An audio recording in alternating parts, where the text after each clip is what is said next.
আমাৰ মূলত ইছ্যু কি? আমাৰ মূলত ইছ্যু আমাৰ উন্নয়ন, বিকাশ আৰু শান্তি সমৃদ্ধি।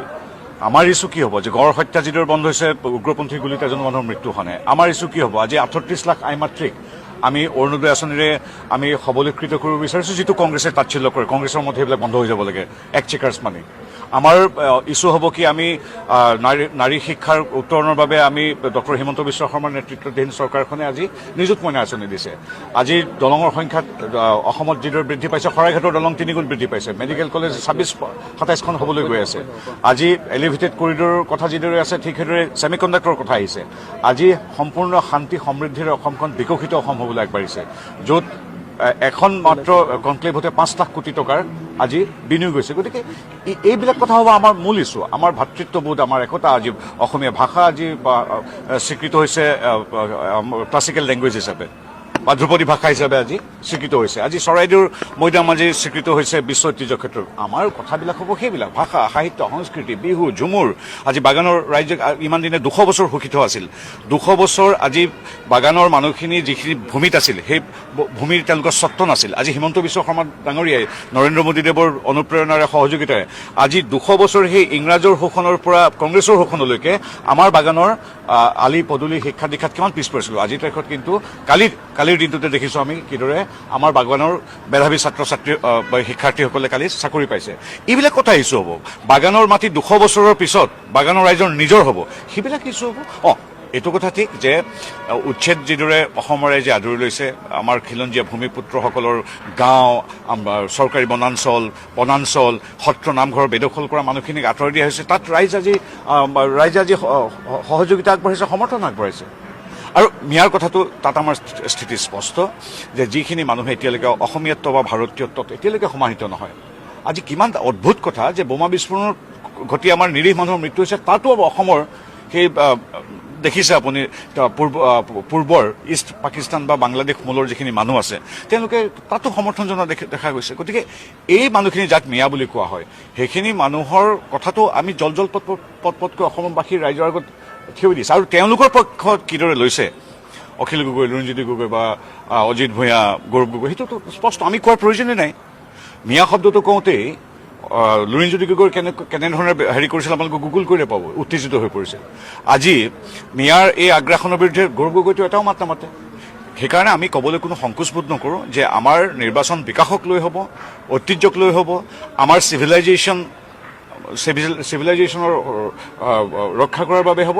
ঠিক সেইদৰে এইটো কথা মই অকপতে সিদিনাও স্বীকাৰ কৰিছোঁ, আজিও স্বীকাৰ কৰিম যে 22-25টা যি মিয়া অধ্যুষিত এলেকা আছে, তাত কিন্তু আমি গৌৰৱ গগৈৰ লগত আমি তিষ্ঠিব নোৱাৰিম। কংগ্ৰেছ বা অখিল গগৈ বা গৌৰৱ গগৈৰ ওচৰত আমি মিয়া অধ্যুষিত এৰিয়াত কিন্তু আমি তিষ্ঠিব নোৱাৰিম। সেইটো কথা মই স্বীকাৰ কৰিবলৈ মোৰ কোনো তাত দ্বিধাগ্ৰস্ততা নাই। তেওঁলোকে তাত আমাতকৈ বহুত বেছি ভাল ফলাফল কৰিব, তেওঁলোক বা আজমল যি আছে তেওঁলোকৰ। কিন্তু তাৰ বিপৰীতে হিন্দু, মুছলিম, খ্ৰীষ্টান, জৈন, বুদ্ধিষ্ট বা আমাৰ জাতি ধৰ্ম বৰ্ণ নিৰ্বিশেষে বাকী মূলসুঁতিৰ ভাৰতীয় অসমীয়াসকল য'ত আছে, তাত ৰাইজে আমাক আশীৰ্বাদ দিব বুলি আমি বিশ্বাসী, দৃঢ় বিশ্বাসী। কাৰণ আমি দেখিছোঁ বিগত লোকসভা, পঞ্চায়ত নিৰ্বাচন, টাউন কমিটি নিৰ্বাচন, উপ নিৰ্বাচন, পৰিষদীয় নিৰ্বাচন সকলোতে হিয়া উজাৰি অসমবাসী ৰাইজে আমাৰ বিজেপি মিত্ৰজোঁটক আশীৰ্বাদ দিছে, মোদী ডাঙৰীয়া তথা হিমন্ত বিশ্ব শৰ্মাদেৱক সমৰ্থন প্ৰদান কৰিছে। গতিকে মিয়া এৰিয়াত গৌৰৱ গগৈৰ সৈতে আমি এৰি নিদিওঁ, কাৰণ ৰাজধৰ্ম পালন কৰি প্ৰতিটো জাতি জনগোষ্ঠীৰ বাবে আমি কাম কৰি আছোঁ, ডক্টৰ হিমন্ত বিশ্ব শৰ্মা নেতৃত্বাধীন ৰাজ্য চৰকাৰ বা মোদী ডাঙৰীয়া নেতৃত্বাধীন কেন্দ্ৰীয় চৰকাৰে। কিন্তু ৰাজনৈতিকভাৱে এইটো শুদ্ধ কথা, মিয়া এলেকাত গৌৰৱ গগৈ ওচৰত আমি তিষ্ঠাটো বৰ সহজ কথা নহয়। তেওঁলোকেতো মিয়া তোষণ, মিয়া ৰাজনীতি তেওঁলোকৰতো এটা চাৰিত্ৰিক বৈশিষ্ট্য, তেওঁলোকৰ প্ৰতি আমাৰ কোনো ক'বলগীয়া নাই। কিন্তু আমি বিকাশৰ ৰাজনীতি লৈ সমগ্ৰ 126টা সমষ্টিতে আমাৰ বিকাশৰ ধাৰা বৈছে, এনেকুৱা কথা নহয়। অৰুণোদয় আঁচনি মিয়া এলেকাটো ৰাজধৰ্ম পালন কৰি প্ৰতিটো এলেকাতে আমাৰ বাট পথ পদূলি, চিকিৎসালয় সেইবিলাক হৈ আছে। কিন্তু ৰাজনৈতিকভাৱে যদি কোৱা হয়, চৰকাৰখন সকলোৰে বাবে চৰকাৰ, কিন্তু ৰাজনৈতিকভাৱে যদি ক'বলৈ হয়, এইটো কথা আকৌ তৃতীয়বাৰৰ বাবে কৈছোঁ যে মিয়া এলেকাত গৌৰৱ গগৈৰ ওচৰত আমি তিষ্ঠাটো খুব সহজ। চ' আমি বিৰোধীয়ে কি কৰিছে সেইটোলৈ ইমান আমি চিন্তা নকৰোঁ। কাৰণ এই যিটো আপোনালোকৰ মিডিয়াতে হওক বা ছ'চিয়েল মিডিয়াত মই দেখিছোঁ, যিটো লিলি পাৰ্টি বুলি কোৱা হয়, এতিয়া তেওঁলোকে লাজ পাই লিলিৰ পৰা বৈঠকবিলাক আঁতৰাই পেলাইছে। এই বৈঠকবিলাক বা এই একতাটো নতুন নেকি? It is already time tested and rejected by the people of Assam. এইটোতো নতুন কথা নহয়। অজিত ভূঞা, লুৰিণজ্যোতি গগৈ, অখিল গগৈ, গৌৰৱ গগৈ বা কমিউনিষ্টৰ নেতাসকলক দেখিছোঁ, তেওঁলোকেতো এই যিটো তেওঁলোকৰ আপোনালোকে যিটো কৈ আছে বিৰোধী ঐক্য, এই ঐক্যটোতো আমি লোকসভাত দেখিছোঁ, বিগত বিধানসভাত দেখিছোঁ, পঞ্চায়তত দেখিছোঁ, ইয়াকতো সদায় ৰিজেক্ট কৰি আছে। গতিকে তেওঁলোকৰ কথা পাতি থকাতকৈ আমি যিটো প্ৰতিটো জাতি জনগোষ্ঠীৰ যিবিলাক জাতীয় সংগঠন, ৰাজনৈতিক অৰাজনৈতিক সংগঠন, সেই সকলোৰে সৈতে মিলি যিটো সাঁতুৰঙী ৰামধেনুৰ আমাৰ যিটো একতা, সেইটো কথাই আমি পতাত ব্যস্ত। সেই একতা শক্তিশালী কৰাত আমি ব্যস্ত। ৰাইজৰ ওচৰলৈ জনহিতাৰ্থে আমি আৰু আগুৱাই যোৱাত আমি ব্যস্ত। লিলি হোটেলত কি হৈছে, তেওঁলোকৰ এতিয়া লিলি হোটেলৰ লিলি পাৰ্টিৰ মিটিং বাহিৰলৈ গ'ল নেকি, বেলেগত গৈছে নেকি, কি কথা পাতিছে, কাৰোবাৰ বিয়াৰ কথা পাতিছে নেকি, এইবিলাক কথালৈ আমি একেবাৰে ব্যস্ত নহয়। আমি ব্যস্ত আমাৰ নিজৰ সাংগঠনিক শক্তি বৃদ্ধি কৰাত, ৰাইজৰ আশীৰ্বাদ লভিবলৈ আমি যৎপৰোনাস্তি চেষ্টা কৰাত, আৰু মোদী ডাঙৰীয়া আৰু হিমন্ত বিশ্ব শৰ্মা নেতৃত্বাধীন যি জনহিতাৰ্থে জনসেৱাৰ্থে যিখিনি কাম কৰি আছে, সেইখিনিত শক্তিশালী ৰূপত একেবাৰে লাষ্ট মাইলৰ শেষৰ মানুহগৰাকীও যাতে পায়, তেওঁলোকৰ ওচৰলৈ আমি আশীৰ্বাদ বিচাৰি যোৱাটো আমাৰ মূল কথা। প্ৰতিটো নিৰ্বাচনতে টাৰ্গেট থাকে বিজেপিৰ। এইবাৰ কি হ'ব? ধৰি লওক আগতেও কোৱা হয় মিছন কিবা এটা থাকে, এইবাৰ কেনেকুৱা ধৰণৰ হ'ব, কিবা টাৰ্গেট? তেনেকুৱা কথা নাই। আমাৰ টাৰ্গেট হ'ল প্ৰতি খিলঞ্জীয়াৰ, প্ৰতি অসমীয়াৰ, প্ৰতি অসমবাসী ভাৰতীয়ৰ আমি আশীৰ্বাদ লভাটোৱে আমি টাৰ্গেট।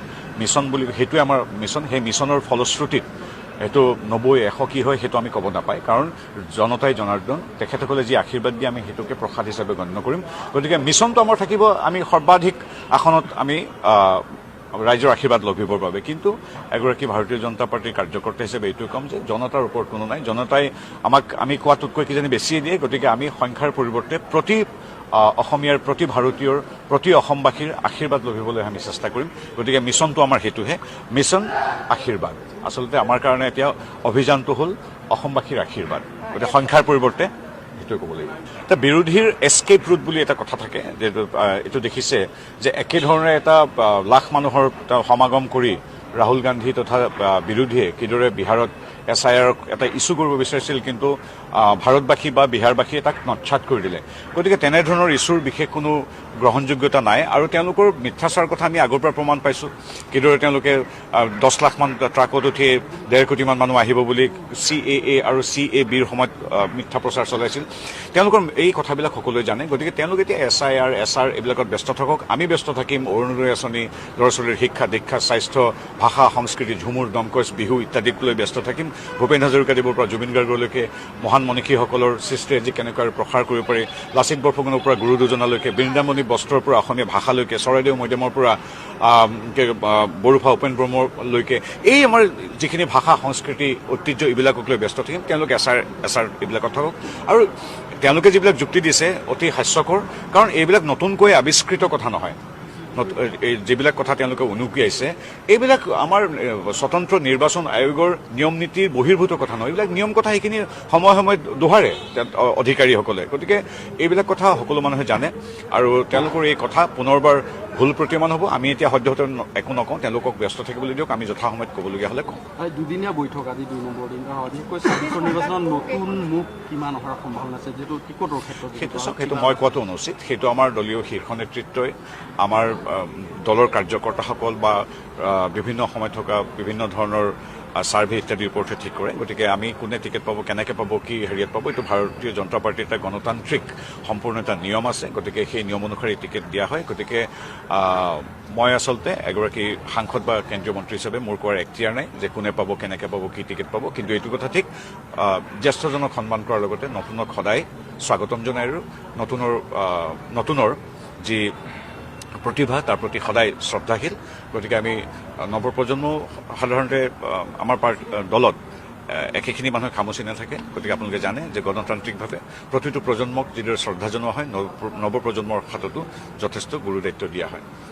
আমাৰ তেখেত এগৰাকী অন্যতম জ্যেষ্ঠ মাৰ্গদৰ্শক। গতিকে সাংগঠনিকভাৱে তেখেতে আমাক যথেষ্ট কথা শিকায়, বুজায়, আৰু আমাৰ যিখিনি ৰীতি নীতি নিয়ম আমাৰ সেই সকলোবিলাক আমাক কয়। আৰু গতিকে তেনেধৰণৰ মাৰ্গদৰ্শক মোদীজীৰ পৰা অমিত শ্বাহজীলৈকে বা নাড্ডাজীৰ পৰা আমাৰ সন্মানীয় সন্তোষজীলৈকে তেখেতসকলৰ মাৰ্গদৰ্শনত আমি আগুৱাই যাওঁ, অসমবাসী ৰাইজৰ আশীৰ্বাদত আমি আগুৱাই যাওঁ। গতিকে এই সাংগঠনিক সভা এনেকৈ চলি থাকিব, কথা নাই। চাওক, সম্পূৰ্ণ আইনগতভাৱে এখন ৰাজ্য চৰকাৰ চলে, আইনৰ ঊৰ্ধত, সংবিধানৰ ঊৰ্ধত কোনো নহয়।